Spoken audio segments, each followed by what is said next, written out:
E aí, pessoal, tudo bem? Como é que vocês estão? Tudo jóia? Tudo certinho? E aí, vamos para mais uma videoaula comigo?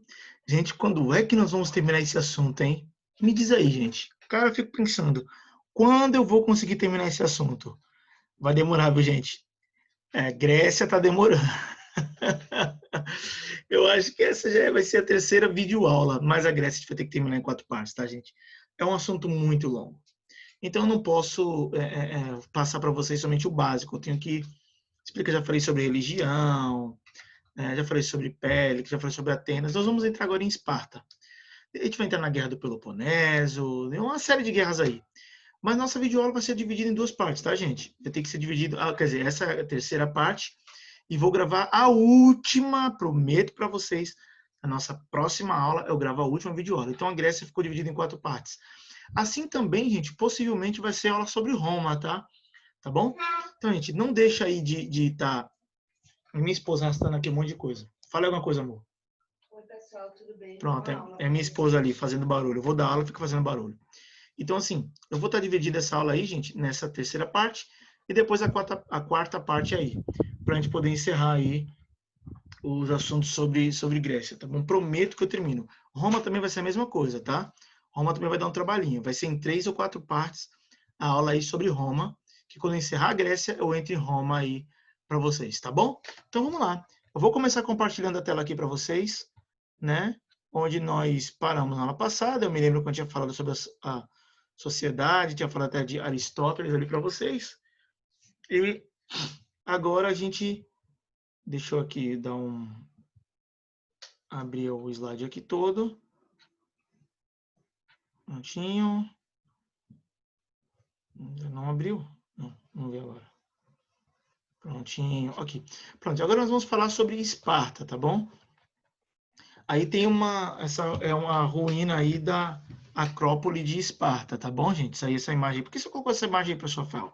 Eu coloquei essa imagem porque é uma ruína aí da Acrópole de Esparta, tá bom? Lá na Grécia. Então, veja, Esparta, né? Esparta já era bem diferente aí da... Vamos colocar aqui o mapa, como vocês sabem, eu adoro trabalhar com mapa. Aqui onde fica a sociedade, a civilização espartana, tá? E aí eu já falei para vocês sobre a divisão geográfica da Grécia, já falei sobre a Grécia peninsular, já falei sobre a Grécia insular, já falei sobre a Grécia continental, já falei tudo isso. Eu não vou repetir, tá, gente? Então, veja, só você pegar a última videoaula lá que eu passei, você vai lá, procura lá que está explicando tudo isso aí para você. Então, veja, Esparta, né? Eu coloquei aqui, né? A cidade de Esparta foi fundada na Lacônia, na península do Peloponeso, como está ali, né? Por grupos dórios que dominaram os antigos habitantes. Então, ali eu mostro como Esparta ela foi fundada, né? Também fazia parte da Grécia, né? Como eu coloquei ali, na península do Peloponeso, tá? E ali fundou-se a sociedade espartana. Aí a gente vê uma imagem aí da antiga Acrópole aí de Esparta, tá? Deixa eu voltar aqui. Não. Volta aqui. Volta. Pronto, aí a gente vê aí ruínas aí da Acrópole de Esparta, tá? E aqui a gente vê a localização aí de Esparta na península do Peloponeso, tá bom? A gente vê até Troia aqui, tá? Olha aqui Troia, lembra que eu falei para vocês lá na primeira videoaula? Olha Troia, a gente ficava aqui na Turquia. Gente, E aqui a gente tem, né, bem aqui na Turquia, e Bizâncio mais para cima aqui. Não dá para ver Bizâncio não. Tá bom? Vamos lá então. Deixa o origami passar. Aí eu coloquei aqui um guerreiro espartano, tá? Um guerreiro espartano bem aqui, para poder deixar o slide mais bonito. Só por isso que eu coloquei esse guerreiro espartano. Não que o espartano seja bonito, tá? Então a imagem é bonita. Não me fala que eu falei que o guerreiro espartano era bonito, não. Então, ou seja, para manter sua hegemonia, a aristocracia montou uma estrutura voltada para uma ação militar contínua. Esparta encontrava na guerra a sua justificativa e sua formação. Gente, veja bem, em Atenas, né, a gente vê que a formação da educação das crianças ela era voltada para o entendimento, para a sapiência, para a filosofia, para tornar as crianças, né, bons cidadãos, né, os meninos, né, que só homens, né, eram considerados cidadãos. E as mulheres em Atenas, você pode ver que não tinha direito nenhum. Não podia nem sair na rua sem os maridos. Não podia. né? Então, era muito complicado. E já em Esparta era bem diferente. As mulheres, eu falo das mulheres aqui, eu coloquei também para as mulheres aí, são mulheres espartanas. Elas tinham muito mais, embora aí tinha uma coisa, né? Embora Atenas viveu o período chamado de democracia, as mulheres na democracia ateniense não tiveram tantas liberdades como na aristocracia espartana. As mulheres espartanas elas tinham mais liberdade, elas poderiam administrar a casa junto com o marido, as mulheres poderiam sair na rua sozinha, as mulheres também tinham treinamento militar, mas o que a caracteriza, enquanto Atenas treinava os seus cidadãos para se tornarem pessoas aí filósofos, pensadores, cidadãos inteligentes, na arte da retórica e tudo, né? Em Esparta não. Em Esparta era voltada totalmente para uma arte militar, para a arte da guerra. Na verdade, Esparta era uma máquina de guerra, tá, gente? Então, ou seja, a aristocracia espartana, ela encontrava na guerra sua justificação e sua vocação, tá bom? Os espartanos eram feitos dessa forma aí, eram estruturados dessa forma aí. Aí eu mostro mais uma imagem aí, né? Na verdade, essa imagem que você está vendo aí é uma imagem do filme Troia, um dos meus filmes favoritos, né? O filme Troia, onde mostra aí o semideus chamado Aquiles, né? Sendo interpretado pelo ator Brad Pitt, no momento em que os mirmidões eles tomam o mar ali de Troia, né? Tomam ali a praia de Troia, no momento que os mirmidões, né, tomam a praia de Troia. Então, coloquei umas imagens aí bem bacanas para vocês. E aqui também mais uma imagem de ruínas das cidades de Esparta. Tá bem? Mais um aí, para você observar aí as ruínas das cidades espartanas. Devia ser muito bonito, né, gente? Puxa vida. Então, vamos lá. Eu coloquei aqui, gente, que politicamente era uma diarquia, ou seja, eram dois reis que governavam a cidade de Esparta. Então, era uma diarquia, eram dois reis. O que os reis faziam? Os reis desempenhavam o caráter religioso e militar, sendo os reis sumos sacerdotes. Tá bom? Então, os reis eles eram sumos sacerdotes, e esses reis aí, eles tinham papéis aí, desempenhavam funções de caráter religioso e militar, ali na Esparta, tá? Diferente ali na Grécia, que nós vimos que Atenas, diferente de Atenas, que nós vimos que Atenas passou pela tirania, passou pela aristocracia, oligarquia e democracia. Esparta já é bem diferente, não teve nada de democracia. Então, ou seja, Atenas é monarquia, aristocracia, oligarquia e democracia. Atenas tudo isso passou, tirania também, né? E Esparta já não. Então, veja, os reis eles desempenhavam funções de caráter religioso e militar, sendo o rei até mesmo sumo sacerdote discutir as questões religiosas. Existia ali, gente, a Gerúsia, como eu coloquei aqui, que você está observando aí. Existia a Gerúsia, que era um conselho composto por 28 anciãos com mais de 60 anos, né? Nela se tratava as decisões mais importantes e também a elaboração das leis. Então, na Gerúsia, que era um conselho composto por 28 anciãos, que tinham mais de 60 anos de idade, pela experiência que eles tinham, e na Gerúsia se tratava as questões aí mais importantes da Grécia, e principalmente a elaboração das leis. Então, a Gerúsia já era um conselho, mas não existia aí, tá bom, pessoal? Somente a Gerúsia não. Existia outro conselho também que eu vou mostrar aqui para vocês, a Ápela. Já ouviram falar da Ápela? É, a Ápela. Isso aí, eu mostro mais uma cidade aqui espartana, tá? Então, veja. Já a Ápela era uma assembleia formada por todos os cidadãos com mais de 30 anos. Eu não iria poder participar, porque eu não tenho nem 30 anos ainda. Tenho 39, gente. 39 anos. Fiz 39 dia 17 de junho. Isso aí nem me deu presente. Então, veja, a Ápela era uma assembleia formada por todos os cidadãos com mais de 30 anos de idade. A Ápela ela tinha como função, eu coloquei aqui, escolher os membros da Gerúsia. A Gerúsia, que eu falei que era somente anciãos com mais de 60 anos. Ela tinha uma função, a Ápela tinha a função de escolher os membros da Gerúsia, e ratificar ou não, aqui tem um erro de digitação,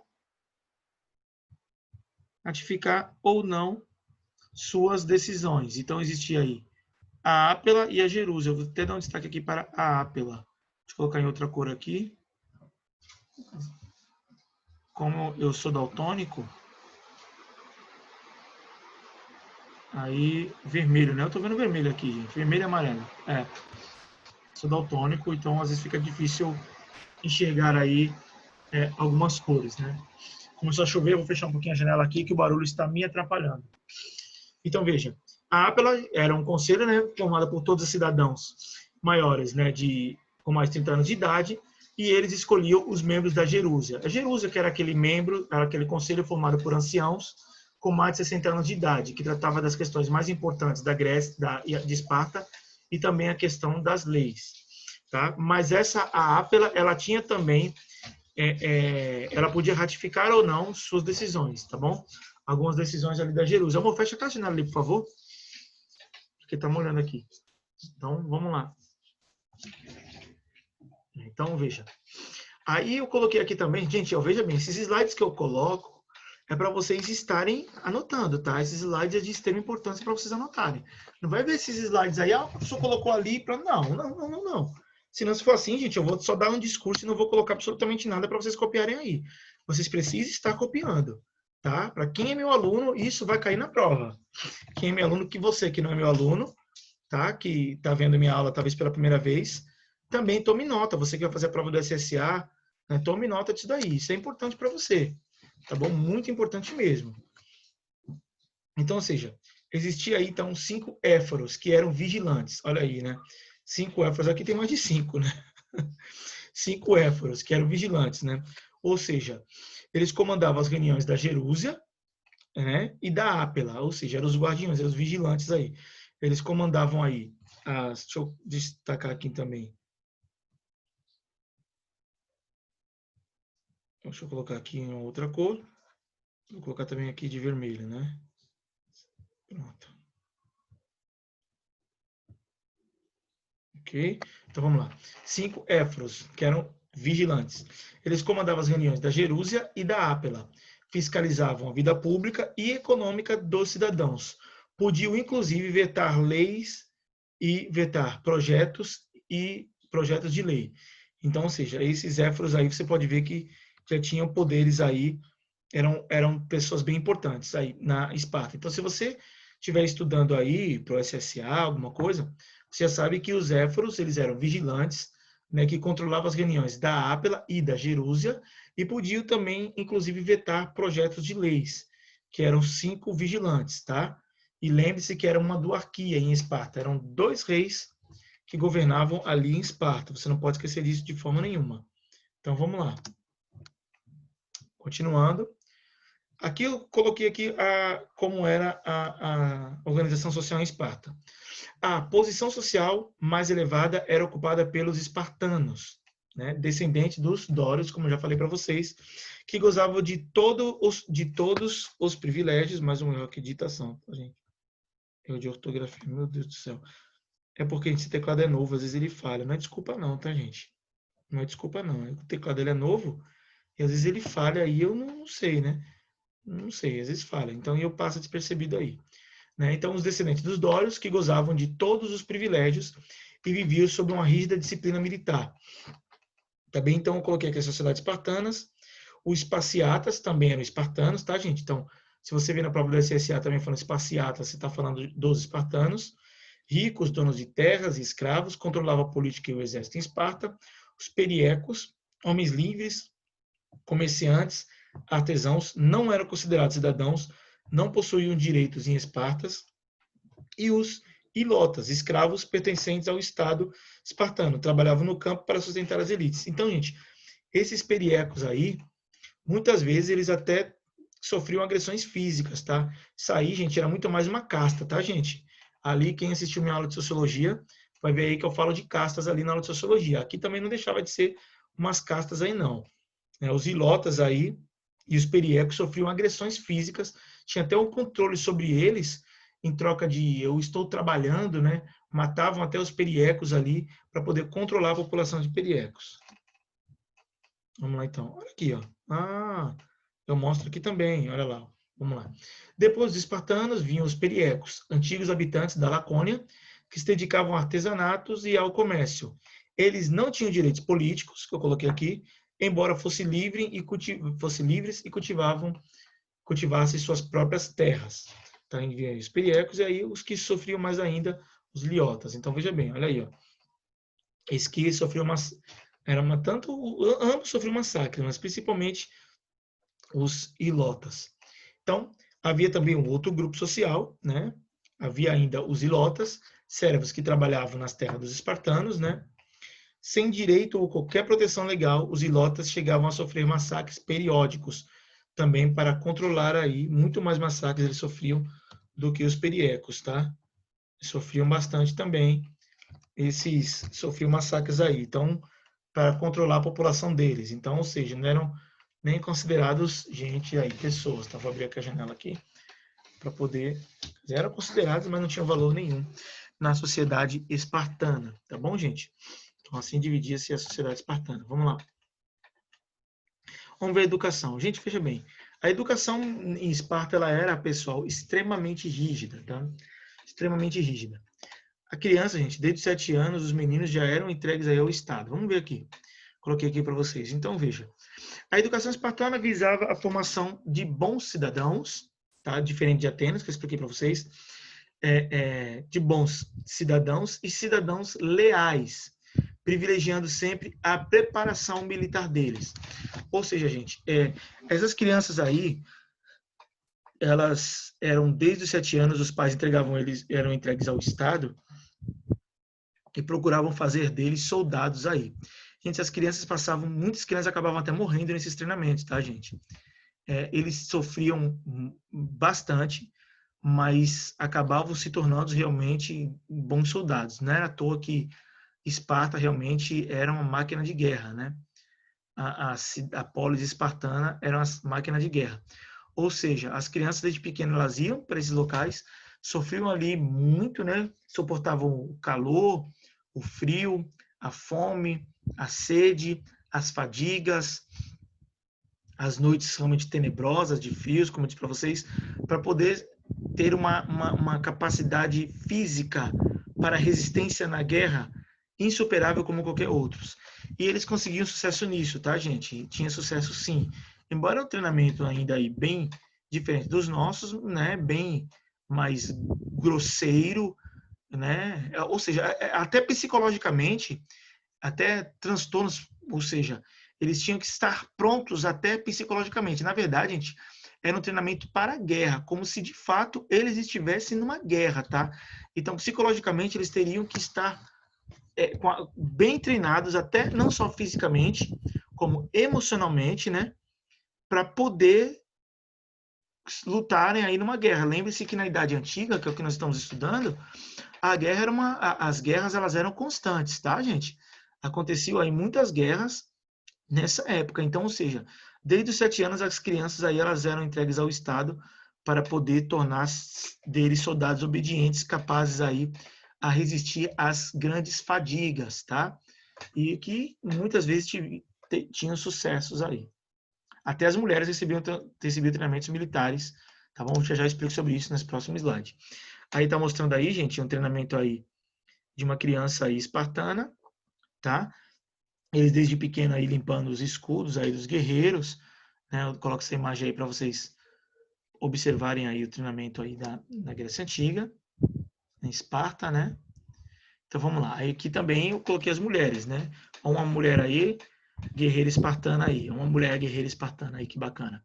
Então veja, as mulheres também recebiam desde a infância um fortíssimo treinamento físico e psicológico, tá? Gozava de algumas liberdades inexistentes em outras cidades, em outras polis, em outras cidades e estados. Gente, veja bem, as mulheres elas recebiam treinamento militar, porque isso era uma característica da Grécia Antiga, da civilização espartana, né? Principalmente se os homens estivessem numa guerra e caso os espartanos eles tivessem as suas cidades invadidas, e as mulheres elas iriam estar prontas a lutarem e defenderem a sua cidade, né, a sua polis ali. Então as mulheres elas recebiam esse treinamento sim, desde pequenas também, tá? Mas muito mais assim, para proteger a cidade. Caso os homens estivessem numa guerra ou não tivessem homens suficientes, elas acabavam entrando nas fileiras dos exércitos aí para poder lutar e aprendiam e lutavam muito bem.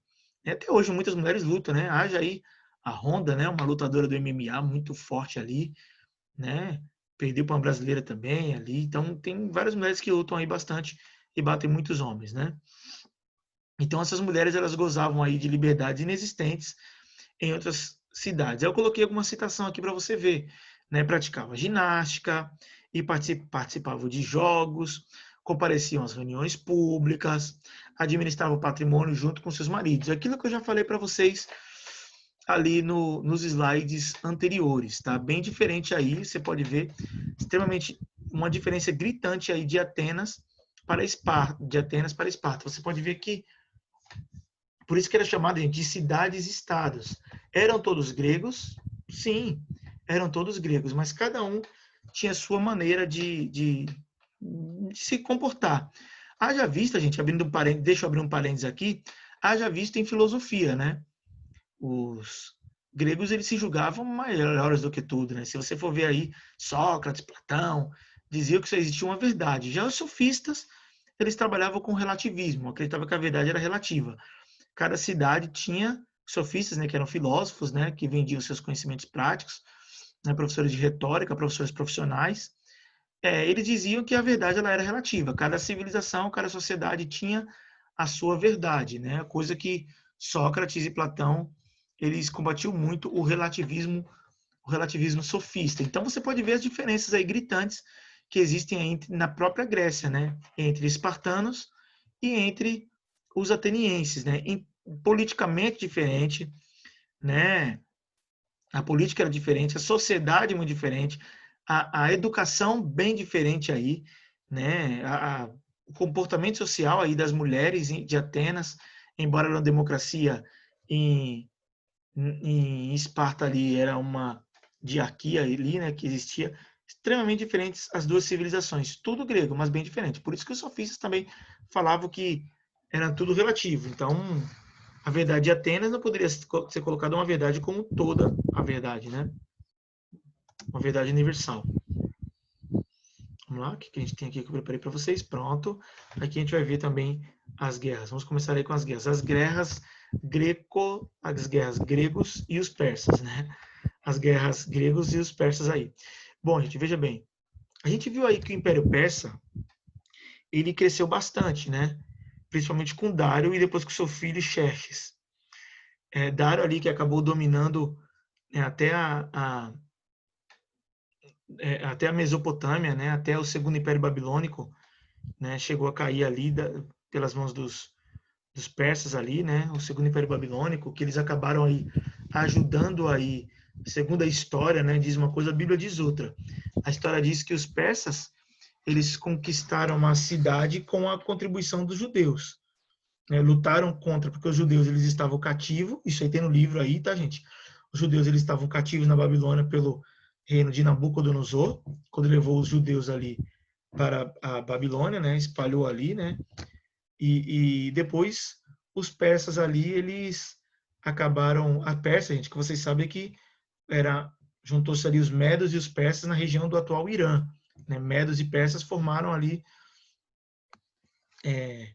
os persas ali, tá bom? Fusão do Império Persa, né? Medos e persas ali na região do Irã.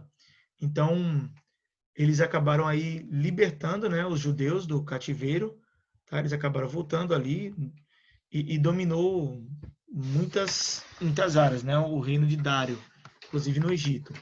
Então, veja, no início do século 4 a.C., Dário e depois seu filho Xerxes, né, como está ali, tentaram subjugar as colônias gregas da Ásia Menor. Ásia Menor, atual Turquia, tá bom, gente? Da Ásia Menor.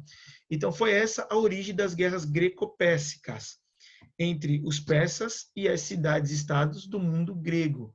Então, começa aí uma guerra entre persas e gregos ali, né? No governo de Dário, depois no governo de Xerxes ali. Aí tem imagem bem bacana aí de uma batalha aí, né? Bem legal. Mas dá para ver que essa batalha é entre os próprios gregos, depois eu falo sobre isso. Olha aí, tá bom? Aí já é contra os persas, tá? Então veja bem, as guerras greco-pérsicas. Vamos lá. Entre 500, ali eu coloquei entre 500 e 494 a.C., as cidades Jônias, da Ásia Menor, da Turquia, né, ali, Ásia Menor, rebelaram-se contra os persas.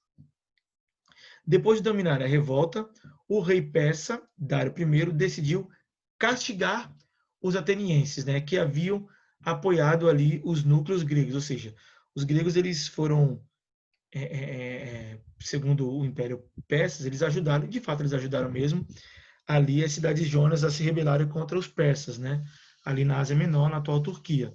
Então Dário resolveu dar uma lição nos gregos e travar uma batalha contra os gregos. Vamos ver o que aconteceu. A primeira não foi bem sucedida. Vamos dar uma olhadinha aqui. Então, a primeira invasão da Grécia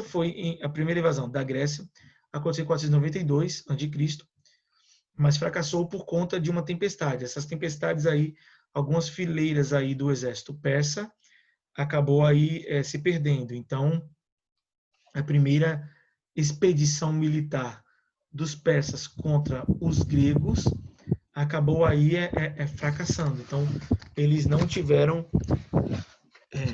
sucesso nessa guerra aí contra os gregos, tá? Então, em 499 a.C., navios persas desembarcaram na tropa da planície de Maratona, mas foram derrotados novamente. Aqui, gente, veja bem, os gregos estavam com uma quantidade bem menor aí do que... Claro que existe aí exagero nisso, né? Estavam em uma desvantagem numérica extraordinária, né? E os gregos aí, eles acabaram se unindo para lutar contra os persas na Batalha de Maratona. Diz a lenda, gente, isso é uma lenda que eu vou contar aqui para vocês, tá? Diz a lenda aí que a maratona que nós conhecemos hoje, né, essas maratonas, essas corridas que acontecem hoje, aconteceu aqui nesse período, quando os persas invadiram a Grécia e os gregos pegaram, esqueci o nome do corredor, pegaram o seu melhor corredor e mandaram eles irem até Atenas para pedir ajuda. E ele correu aí mais de 10 mil quilômetros, correndo. O cara era fera, melhor que eu. Então eles acabaram ali, ele acabou correndo para pedir ajuda. Então ele vai, pede ajuda e volta o soldado volta correndo, fazendo essa maratona de Atenas até Maratona. E ele volta pedindo ajuda. Aí depois de travando muitas batalhas, eles acabam vencendo a guerra contra os persas, essa guerra aí. E aí ele é incumbido de avisar aos atenienses da vitória contra os persas. Então, ele mais uma vez vai correndo a maratona e ele chega lá na cidade de Maratona e fala: alegrem-se, vencemos a guerra, e cai morto no chão. Daí dá-se o sentido de maratona, tá? Dá-se sentido a essa maratona que corremos hoje, que as pessoas correm hoje, né? Corremos, não, que eu não corro maratona nenhuma. A única maratona que eu tenho é o trabalho. Então, ou seja, essa maratona aí vem aí dessa história aí da luta, dessa guerra entre os gregos e os persas, né? O soldado, esqueci o nome dele, né? Às vezes me dá esses brancos, gente. Eu acabo esquecendo o nome do soldado. E ele acabou aí fazendo a primeira maratona, tá? Então tudo isso é na Grécia, né? As Olimpíadas também, como falei para vocês, as Olimpíadas aconteciam de 4 anos na cidade de Olímpia. E os homens participavam tudo pelado. Para homenagear os deuses ali no Monte Olímpio. E acontecia de 4 anos. E esses atletas aí viravam heróis, viu, gente? Ficavam conhecidos e viravam heróis aí. Tudo pelado ali correndo. Imagina que coisa feia. Coisa ridícula. Vamos lá, então. Então, aqui eu mostro mais uma imagem para você. Vamos lá. Então, a terceira ofensiva, né? A terceira ofensiva persa só foi lançada em 480 a.C., né? E já não era mais Dário, já era Xerxes, tá bom? Porque Dário já tinha morrido. Mas foi derrotada sob a liderança conjunta de atenienses e espartanos.